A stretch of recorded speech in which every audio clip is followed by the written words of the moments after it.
Okay, so we spent a lot of time looking up, right, focusing on unidentified aerial phenomena, UAPs, UFOs, all that.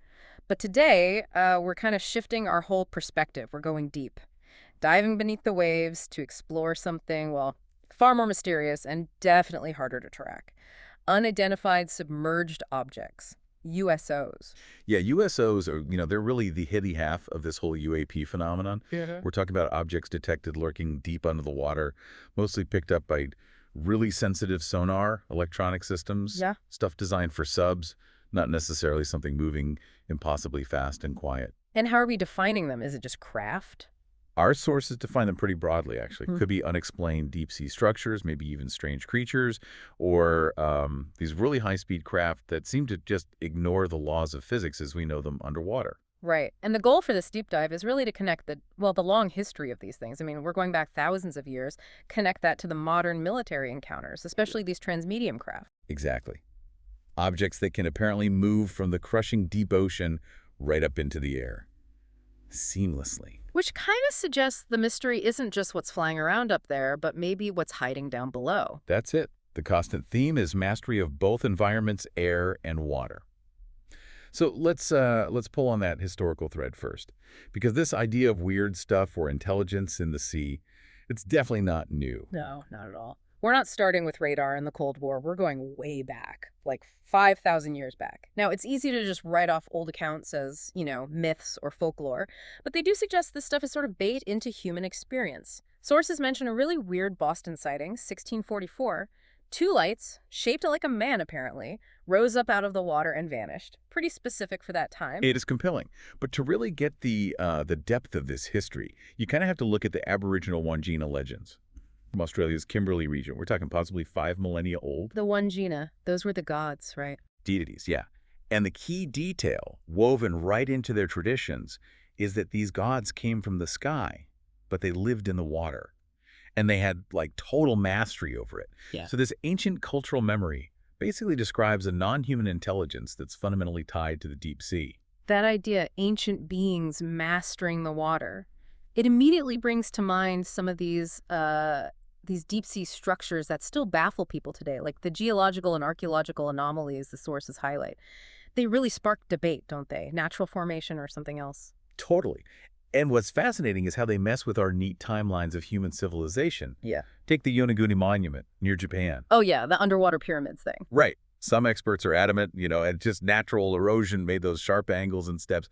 But others look at it and say the geometry seems too precise, too intentional. Maybe it's a relic of some lost civilization or, well, something else.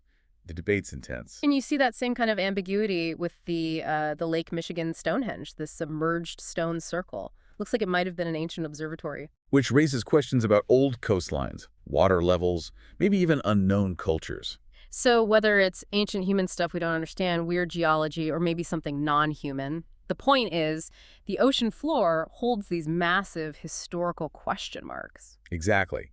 The big takeaway from these old accounts is that the water has always been seen as this place of, like, unknown power, unknown intelligence, long before we had sonar or anything.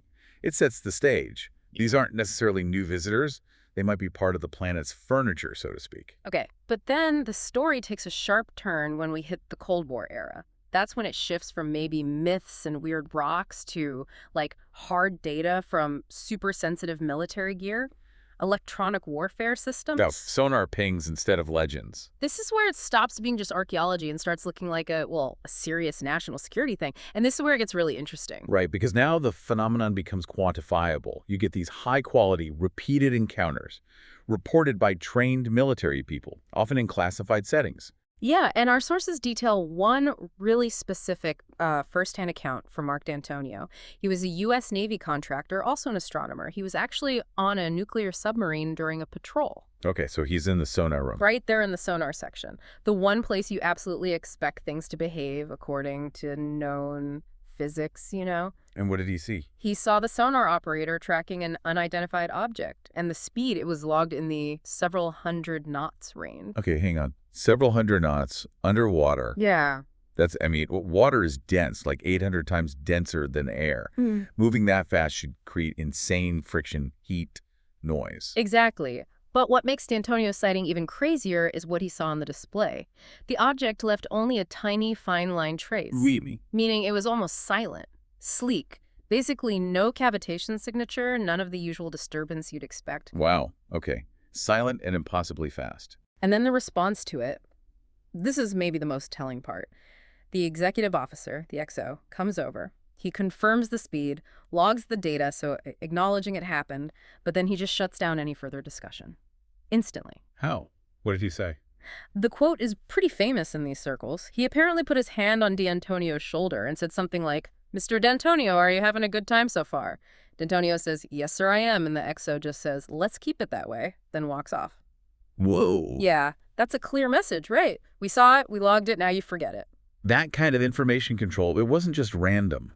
Sources confirm the U.S. Navy actually set up a classified program, the Fast Mover program, specifically to track and catalog these USOs. So they knew these things were down there, operating in their backyard. They knew, and they had to figure them out, but they chose total secrecy. And it wasn't just the U.S. Navy, was it? The Soviets saw this stuff too. Oh yeah, sources indicate the Soviet military was tracking these fast movers as well, which created this really weird dynamic. Both superpowers knew about this shared unknown factor, but they mostly kept quiet about it or even muddied the waters. How so? Well, the Soviets, for instance, sometimes hinted at alien connotations when they let slip any info. It was useful disinformation, really. It distracted from their own secret military tech, and at the same time, it helped discredit the actual, genuinely baffling sightings by making them sound like sci-fi, hiding their own stuff and their ignorance about the USOs. This whole culture of mandatory disbelief or, classifying high-quality sightings or just explaining them away, it seems like a constant theme. Project Blue Book and all that. Definitely. Blue Book's mandate was explicitly to minimize the number of unidentifieds. Even really solid cases often got filed as natural phenomena or misinterpretation. And that sort of sets up the huge technological puzzle we're still dealing with today. Because when you really look at the performance D'Antonio described, silent, super fast, clean trace, it just highlights this massive gap between whatever that is and our best human tech. Yeah, let's really define that gap. We should compare that USO performance to our fastest known underwater tech, which is basically the supercavitating torpedo. Okay, like the Russian Shkival, the one they've had since the 70s. Exactly, the Shkival, operational since 1977. It's an amazing bit of engineering in its own way. It uses a rocket engine, basically, to blast out gas and steam around its body. Creates this huge bubble. Gravitation, right? That's the one. Supercavitation makes this big gas cavity around the torpedo, letting it fly through the gas instead of pushing through dense water. Reduces friction massively. And how fast does that get it? The Shkival can hit maybe 200 knots, give or take, which is very fast for a torpedo. But, and this is the crucial difference, it is incredibly loud. That rocket engine, the collapsing bubble, it makes so much noise you can't even target it with normal sonar because the noise just overwhelms the return pulse. Plus, it has a pretty short range, only about 7 kilometers or so. Okay, so D'Antonio's object, moving at several hundred knots, maybe twice as fast, but it was quiet, left just that fine line. Which means it's achieving those speeds without the noise, without the massive friction signature, without the range limits of our best supercavitation tech. It implies, it's some totally different physics. It implies a technology that has somehow negated the basic problems of water density and pressure. Maybe localized gravity control, maybe some kind of field propulsion that just eliminates friction. It's not just a better version of the Shkival. It seems to be based on a completely different understanding of physics. And that realization, that leap in capability, brings us straight into the modern UAP discussion, doesn't it? The transmedium stuff. These things aren't just in the water or in the air. They seem to use both domains effortlessly. Absolutely. And we have more recent testimony that really hammers this link home, like from Rear Admiral Tim Gallaudet. He was the commander of the Naval Meteorology and Oceanography Command before he retired. What did he say? He talked about getting an email back in January 2015 on a secure military network. The subject line was, in all caps, urgent safety of flight issue. Okay, that sounds serious. Not just a, hey, look at this weird thing. No, this was a critical operational concern. It was about UAPs interacting with the USS Theodore Roosevelt Carrier Strike Group off the East Coast. These are the tic-tac encounters we hear so much about, the objects doing impossible maneuvers. And the connection to USOs? This is the proof of transmedium capability in action.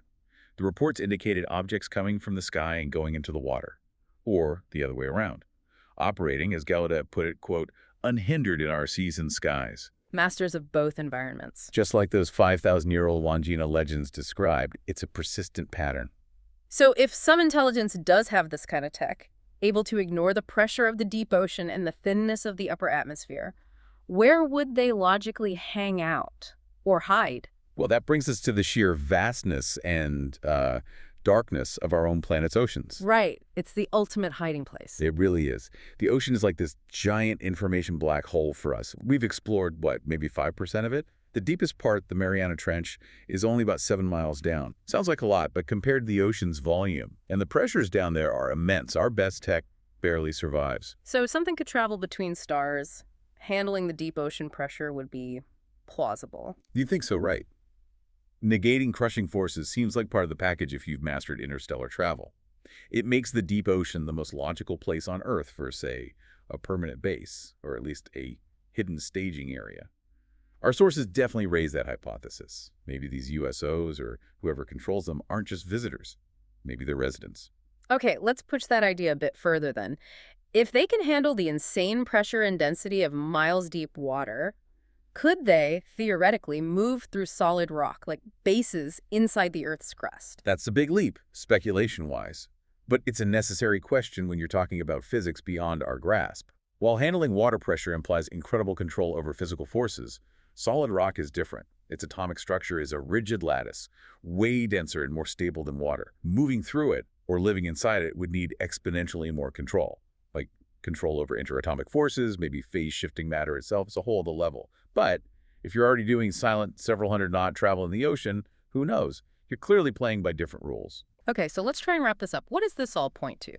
We've gone from ancient Aboriginal legends of water gods and weird underwater rocks, all the way to modern high-tech military encounters with these ultra-fast, silent transmedium craft that just seem to break physics. I think it means the biggest, most critical knowledge gap we face right now. It might not be out there between the stars. It might be right here, on Earth, under the water. The problem isn't really a lack of sightings or data, maybe. It's this persistent lack of understanding. And it's made so much worse by, as Gallaudet pointed out, this culture of excessive secrecy and overclassification. When retired admirals are calling these things urgent safety of flight issues, the continued official silence or dismissal feels deeply inadequate. Yeah, it really brings you back to a kind of humbling place, doesn't it? Thinking about our actual place on this planet. We've got tools like the James Webb Telescope letting us see almost to the beginning of time, billions of light years away. Amazing stuff. Yet we apparently cannot reliably see or understand what's happening just 7 miles straight down in our own oceans. So here's the thought to leave you with. If technology, maybe from somewhere else, maybe ancient, is truly operating unhindered in the huge unknown depths of our own world, technology hinted at in legends 5,000 years old, what does that really say about how much control or even awareness humanity actually has over its immediate surroundings? Something to ponder next time you're looking out at the sea.